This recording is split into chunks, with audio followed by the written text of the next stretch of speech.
आजमल में एक खास दिन था, सिंड्रेला का जन्मदिन। पूरा हॉल फूलों और रंग बिरंगे गुब्बारों से सजा हुआ था।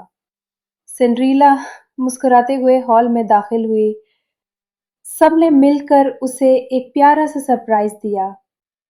केक जादुई रोशनी में सितारों की तरह चमक रहा था। उसने आंखें बंद करके एक प्यारी सी दुआ मांगी।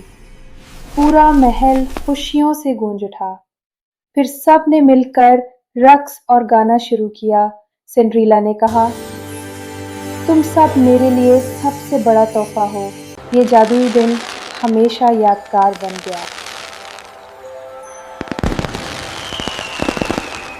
Please subscribe, like and share.